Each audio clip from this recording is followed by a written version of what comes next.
जैसे जैसे 30 जून करीब आ रही है वैसे वैसे बिल्कुल साफ होता जा रहा है कि सरकारी कर्मचारी एनपीएस से यूपीएस में शिफ्ट होने के लिए बिल्कुल भी तैयार नहीं है।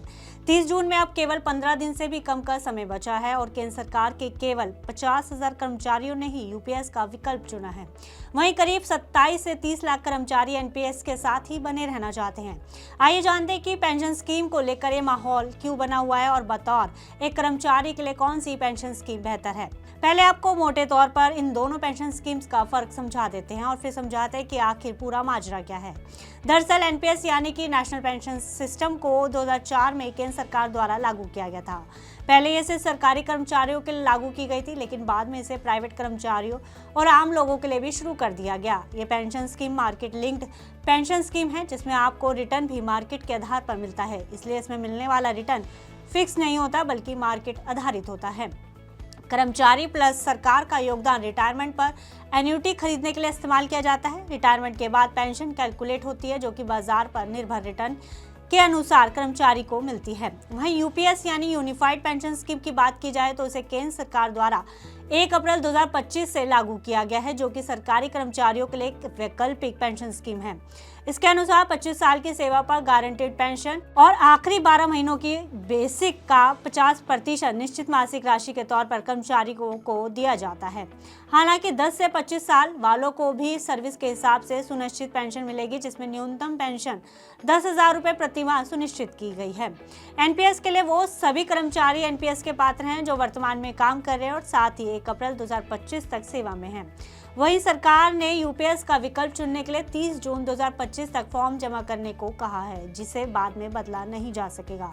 वहीं एक बार यूपीएस चुनने के बाद एनपीएस में वापस आना असंभव हो जाएगा, लेकिन इसे चुनने के लिए सरकारी कर्मचारियों के पास 15 दिन से भी कम का समय बचा है। लेकिन लगभग 30 लाख एनपीएस कर्मचारियों में से केवल 50,000 लोग ही यूपीएस में स्विच करना चाहते हैं, यानी सिर्फ 2% ही कर्मचारी इसमें बदलाव के इच्छुक नजर आ रहे हैं। ऐसे में कर्मचारियों का कहना है कि सरकार कम से कम यूपीएस में शामिल होने का विकल्प देने की अवधि को 3 महीने के लिए और आगे बढ़ा सकती है।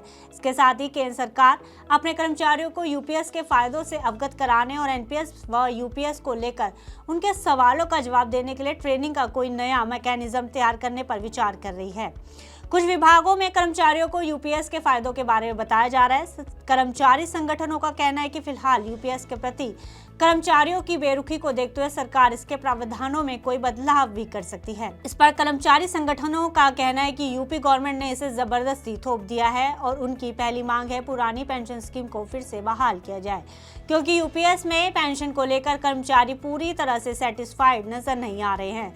हालांकि यूपीएस गारंटेड पेंशन देती है, लेकिन इसका फायदा तभी मिलता है जब कर्मचारी लंबी उम्र जिए। उदाहरण के तौर पर 30 से 35 साल नौकरी करने वाले व्यक्ति ने यदि यूपीएस चुना तो वो सिर्फ 30% बेसिक के हिसाब से ही पेंशन लेगा, जहां एनपीएस के अंतर्गत मिल रही राशि लगभग 50% हो सकती है अगर उसका जीवन काल लंबा रहा तो। अब सवाल ये उठता है कि क्या अब सरकार इसकी समय सीमा और आगे बढ़ाएगी। पीएफआरडीए यानी कि pension fund regulatory and development authority ने साफ किया कि 30 जून की तारीख को सरकार और आगे बढ़ा सकती है। वहीं कई कर्मचारी संगठनों की मांग है कि ओपीएस यानी ओल्ड पेंशन स्कीम को फिर से बहाल किया जाए। इसके लिए 9 जुलाई को 1 दिवसीय हड़ताल की तैयारी भी की जा रही है। ऐसे में सरकार के सामने फिर से वही सवाल खड़ा है कि अब सरकार क्या कदम उठाएगी, या यूपीएस के प्रावधानों में कोई बदलाव किया जाएगा, या फिर सरकार को सरकारी कर्मचारियों की मांग को पूरा करना होगा। फिलहाल इस खबर में इतना ही। आप बिजनेस से जुड़ी अन्य खबरों के लिए देखते रहिए मनी 9।